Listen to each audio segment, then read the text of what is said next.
This week, Siskel and Ebert review Timothy Dalton as the new James Bond in The Living Daylights. Teenage vampires terrorize a California town in The Lost Boys. And Ali Sheedy goes from riches to rags in Made to Order. It's all coming up next on Siskel and Ebert and the Movies.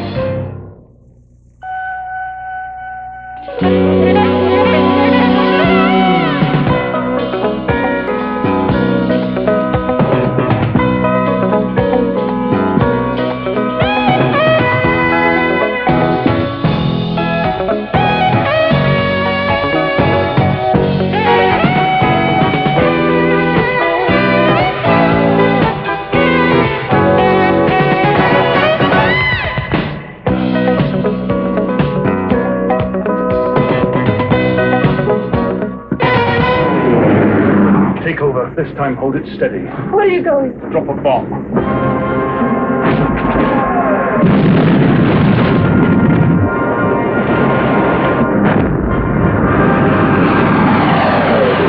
The era of Roger Moore is over. That's Timothy Dalton, the fourth actor to try his hand as Agent 007 in a major James Bond adventure. This one's called The Living Daylights. I'm Gene Siskel of the Chicago Tribune. And I'm Roger Ebert of the Chicago Sun-Times. Our first movie is The Living Daylights with Timothy Dalton as the new James Bond.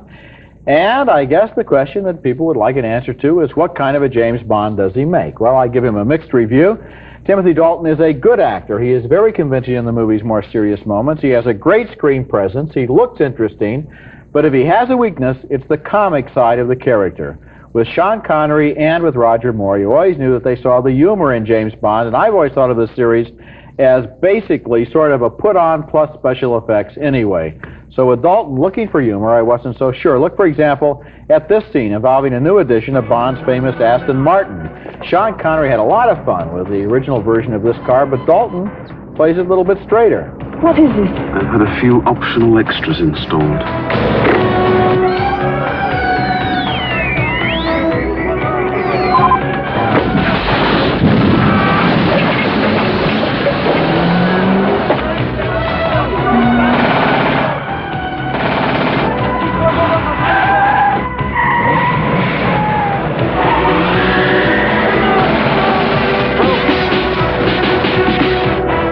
Amazing, this modern safety glass.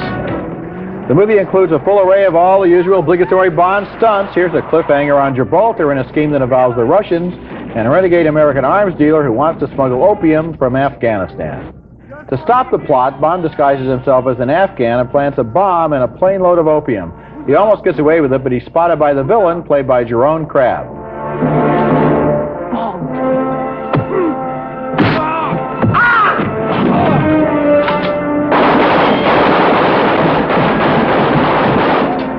This is the most spectacular scene in the movie. Bond and the bad guy's henchman thousands of feet in the air while Bond's newest girlfriend nervously tries to pilot that plane.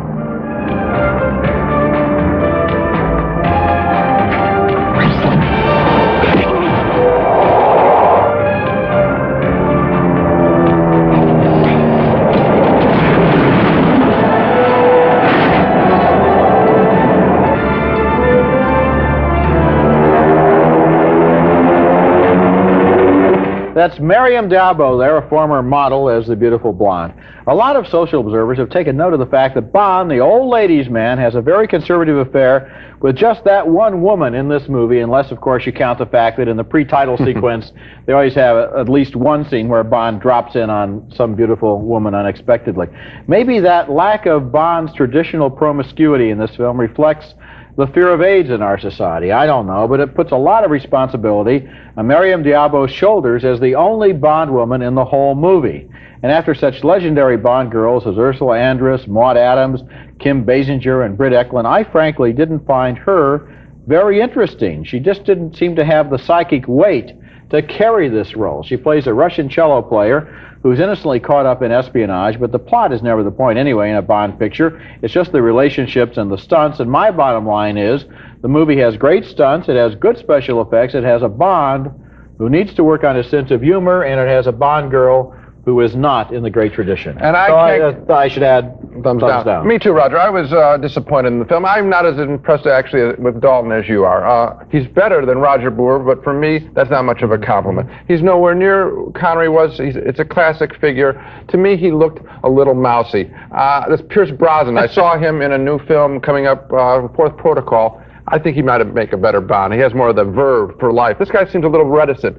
The other thing that you mentioned, I think, is very accurate about the Bond woman. She's not very appealing. And then the third point I'd like to make is all of the stunts that work are borrowed from the earlier films. The ticking clock down, remember how down to 007 in the original, they did it, the wheel, the spinning wheel. It's all taken from stuff before. They got nothing new here, really, Roger, and that's why it doesn't work. I'm not sure exactly how much new you expected them to have. At this point in the series, they've exhausted the entire life work of Ian Fleming and everybody else who could think of a plot. Exhausted. I've got to go back now and defend Timothy Dalton. Now, you mentioned Pierce Brosnan, who was also offered this role. Dalton, I think, does have a very good screen presence there. I think that he's the last thing I would describe him as mousy. I think that's an astonishing thing for you to say. Well, I did it. I called James Bond a mouse, and I live to say it. Our next film is a lackluster comedy called Maid to Order, starring the normally likable Ali Sheedy as a spoiled Beverly Hills brat whose father gets so angry at her he wishes she was never born. Guess what happens next? Right, a fairy godmother appears, Beverly D'Angelo appears, and she explains to Ali Sheedy that now she is a nobody, that her father won't recognize her, that she has to do some selfless acts to regain her place in the world. You're a spoiled, silly, boring, insignificant little twit. Hey, who are you calling boring? Some fairy godmother you are. I thought you guys were supposed to turn maids into princesses. Princesses deserve to be maids. Oops, I'm getting ahead of myself. The first thing Sheedy must do after she's been turned penniless is get a job. She becomes a maid in a rich Beverly Hills home. She is upset when she sees her father, Tom Skerritt, a multi-millionaire philanthropist, with her fairy godmother. Oh, you'll have to excuse Jessie. She's part of a reverse affirmative action program. I think I should put some water on this. Could you tell me where the, Second door left. It's so difficult to find good white help these days. The only genuine characters in the film are a stereotypical cook and maid working in the same house, who are reluctant to help Sheedy with her job as a maid. Can I borrow some jeans and a t-shirt? I want to wash my uniform. I don't have anything to wear. Thanks. How you doing, Miss Woman? I think I got off on the wrong foot with Maria. Right. I don't know how to talk to maids. I don't know how you feel. One's trying to move into my neighborhood. Audrey, can you show me how to use the washing machine? What are you anyway? Some kind of reporter or something? You wouldn't believe me if I told you. Now, I've enjoyed Ali Sheedy in a couple of movies before. I liked her in War Games. I liked her in The Breakfast Club. But in this picture, as soon as the whole plot got started with the reverse Cinderella story here, a groan went up from me. And she actually isn't very likable in this film. She's supposed to play a snot, and I think she comes across as just a whiny brat. That's what she's supposed to play. It didn't really work for me. The picture seemed to be a gimmick. I was really only interested in the employees that she works for, and I thought they were more interesting than she was. Now, this is an interesting position that you've taken, because I would say that the problem with this picture for me was that she was not nearly unlikable enough. Oh. There is a kind of a bottom line of likability in Ali Sheedy. She is a pleasant young woman. Yeah. And it seemed to me that what the character needs to begin with is to be much, much rougher, to be much harder to get along with, much more egotistical, much more spoiled, much more of a brat, so that the change is more convincing. It seemed to me that she was always kind of basically the kind of person her fairy godmother was trying to turn her into. What we could be saying is we didn't like the performance, one way or another. In other words, she wasn't given enough bad stuff to do, or she didn't play it badly enough. Either the performance or the direction or the screenplay or something. I feel basically that the heart of the movie for me was Dick Shawn and Valerie Perrine, and that weird rock and roll couple. They were ripped off from Down and Out in Beverly Hills, but at least it was an interesting riff. I would have rather seen a movie about them than about Ali Sheedy. Okay, when we come back, we'll review The Lost Boys, who could all star in a remake of I Was a Teenage Vampire. I'm your brother, Sammy. Help me! It's named The Lost Boys, and this is a very ambitious, well-acted horror movie about teenage vampires in Santa Carla, which we are reminded more than once in this film is the mass murder capital of America, a sad distinction. This movie follows a trend I've seen in a lot of horror and science fiction movies lately. The sensational storylines from 1950s exploitation films are updated with good dialogue and production values and made into slick movies for the 1980s. That's what they did with The Fly. That's what they do here. This one stars Jason Patric as a new kid in town who sees a girl he likes at a rock concert. She's played by Jamie Gertz, and she is a vampire, something even Jason's little brother knows. She's one of them! And don't tell me it doesn't make her a bad person, Mike. You know where David took me tonight, don't you, Star? Who's David? Yes, it's my fault. If you hadn't met me, if I hadn't liked you, I tried to warn you. It was that night in the cave, wasn't it?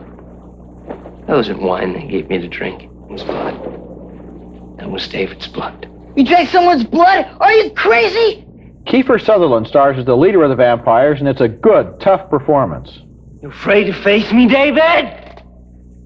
Huh?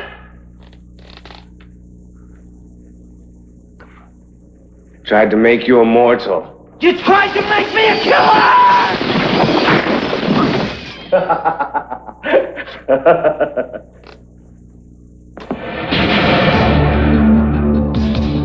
You are a killer. I mentioned before that The Lost Boys is a well-made movie, and it is impressive. The performances are good, especially by Kiefer Sutherland and Jason Patric.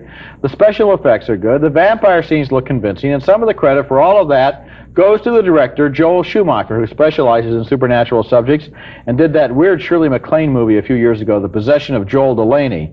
But Schumacher also has to take the blame for what happens to this movie. It starts out with a lot of interesting stuff in it, like a love affair between Diane Wiest, who plays the mother of those boys, and Edward Herman, who's a local businessman with a mysterious background. But then the ending of the film is simply action and special effects. The human relationships are all ignored. If you're going to make a convincing, realistic vampire movie, you shouldn't just go for the gore in the last reel, I don't think. This is a close miss, but I'm going to have to give it thumbs down because it doesn't live up to its original promise. Well, that's exactly what I think. I think it's an overstuffed picture. I think this picture should have been stripped away. I mean, I think they have too many characters, too many things going on. I got interested in the adults. I got interested in the kid, especially that little brother played by Corey Haim. He says, "You drank blood," or whatever he says. It's a great line. It's just too full. And then you built up all this machinery, and then you unload it, sort of run it down a steamroller at the end with these people jumping through the air in a vampire fight. I'm exhausted in a picture that I could have liked. It's a strange criticism to say that a movie is too ambitious, but in a way it is. It really is all over the map. And great performances, great actors in there. I don't know about the word great. You're throwing that around a lot today. Great is a good, good performances, good actors. How's that, okay? I'm so glad when you agree. Coming up next, Richard Dreyfuss and Emilio Estevez in Stakeout, a police thriller comedy. Oh, yeah. No! Is Richard Dreyfuss's latest picture. He's working so often these days. 3 pictures in the last year and a half, and that's good, because when he's on, he's terrific, and he certainly is the best element in the new buddy comedy and thriller called Stakeout, co-starring Emilio Estevez. Dreyfuss and Estevez play 2 cops assigned to spy on the apartment of a girlfriend of a criminal wanted by the FBI. They play breezy, playful cops who get excited looking at the young woman undressed. To protect and to serve. Oh, I love my job so much. Dreyfuss is even more bold than just looking at the young woman. He meets her, pretending he's a telephone repairman, and romances her, making Estevez furious that they might lose their job. Hey, I'm serious, man. It ends right here. Either you break it off or you get your ass reassigned, because I'm not going down with you. I busted my ass to make detective before 30. I'm not going to let you f*** that up. You got that, Chris? Yeah, I got that. Later on, Dreyfuss finds himself confronting the woman's killer boyfriend. She knows Dreyfuss is a cop, but her boyfriend doesn't. So, Leachy, what are you doing bothering my old lady? We had a fight. Oh, you had a fight? That's too bad. What was it about? None of your business. Watch it now. It is all my business.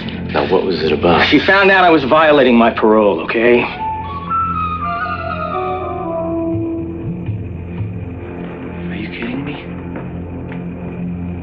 Stakeout is an uneven film. Dreyfuss is the only constant, constantly inventive and funny and sexy, but he leaves everyone else in the film in the dust.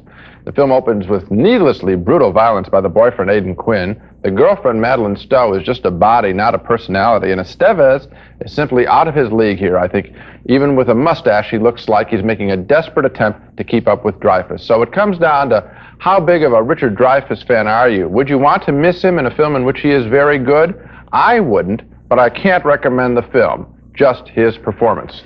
Oh, I give the film a thumbs up, but just barely. It's right on the top of that invisible line, and I think I agree with most of your criticisms, especially the violence at the beginning. The whole movie starts out in the prison as being a really tough prison melodrama, lots of blood, lots of violence, and then suddenly turns into an entirely different kind of movie and then ends once again with one of those chases and shootouts that's phoned right in from the depository of broken scripts. So I don't know what to say, except I did like Dreyfuss so much that I did have a good time and I did laugh a lot. Yeah, it's just that he is not supported by the rest of the movie. We'll be back with our weekly video picks, including an Australian film about an Aborigine girl who wants to be a modern teenager. Weekly video segment, our choices of movies we think you might enjoy renting on video. And my choice this week is a wonderful movie named The Fringe Dwellers, about an Aborigine teenager in Australia. This is a 1986 film, brand new on video, which is directed by Bruce Beresford in between two big hits he made in America, Tender Mercies, which won an Oscar for Robert Duvall, and Crimes of the Heart, which earned an Oscar nomination for Sissy Spacek. And there is a performance every bit as good as those two performances in The Fringe Dwellers, a performance by a newcomer named Christina Nim as a girl who's been raised in an Aborigine settlement on the outskirts of an Australian city, but who does well in school and dreams of the great world outside her little one. She persuades her parents to buy a modern home and a housing development, but they're traditional people who have their doubts.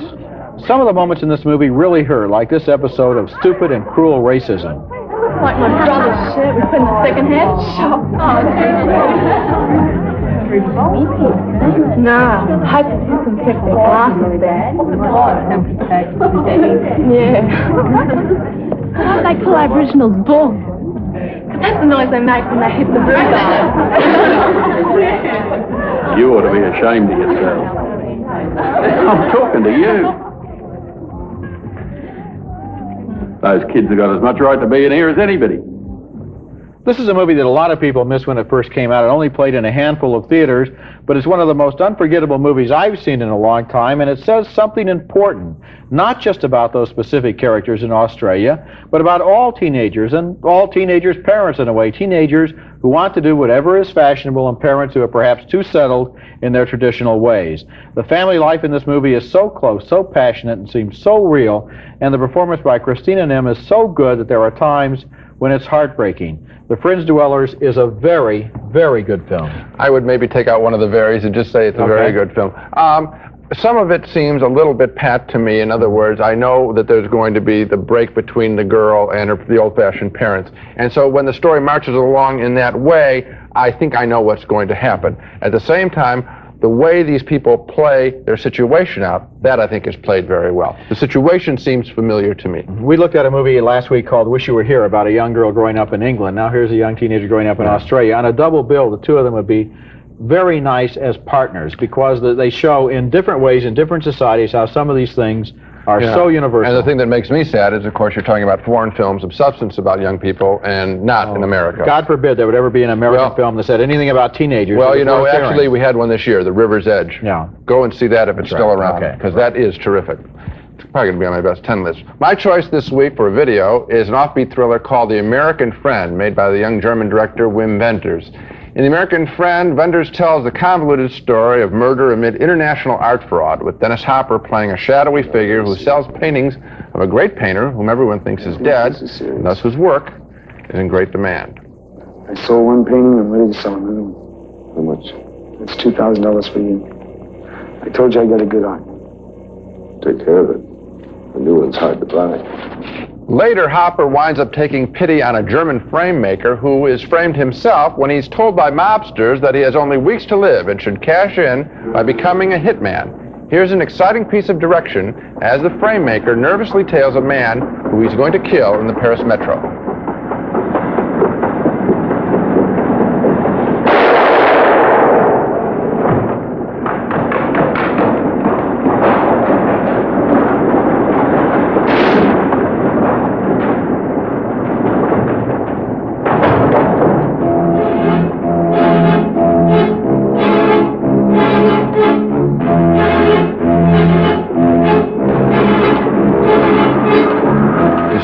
murders. You've seen a lot of things done in subways. That is a very well-directed scene, because this guy's been told to be cool after he shoots, and he's scared and out of control. It feels real. That's the excitement of this picture. The film is tough to figure out. It's more of an attitude than a story, really, a depiction of a cold, ruthless world where kindness amid murder is still something to be valued. The American Friend, directed by Wim Wenders, just released, definitely worth renting. Definitely worth renting, in my opinion, too. I like all of his films. Kings of the Road is another one we both liked. A German who was so interested, and has been since he was a teenager, I guess, in America, so that in this movie you can see the influence of all those 40s gangster movies, the lurid lighting, the big shadows, the dramatic acting. It's great. And a number of those directors make appearances in the film. The first director we saw, the painter who's supposed to be dead, that's played by Nicholas Ray, a classic American director. Now let's take another look at the movies we reviewed this week. We were both disappointed by The Living Daylights, the new James Bond movie, although I like Timothy Dalton a little better than Gene did. 2 thumbs down.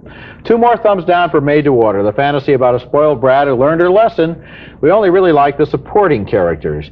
And 2 more thumbs down for The Lost Boys, the overstuffed teenage vampire movies. But finally, a split decision on Stakeout with Richard Dreyfuss and Emilio Estevez. I liked it a lot. Gene really liked Dreyfuss more than he did the movie. And so of the 4, the one that's best is Stakeout. Clearly, and it's because of Richard Dreyfuss' performance. Okay, the only thing I would say, though, is The Fringe Dwellers. That's it for this week. Next time we'll be back with reviews of 4 more new movies, including the comic thriller Nadine, starring Kim Basinger and Jeff Bridges, and Back to the Beach, marking the return of Annette Funicello and Frankie Avalon in a surfing comedy. That's next week, and until then, the balcony is closed.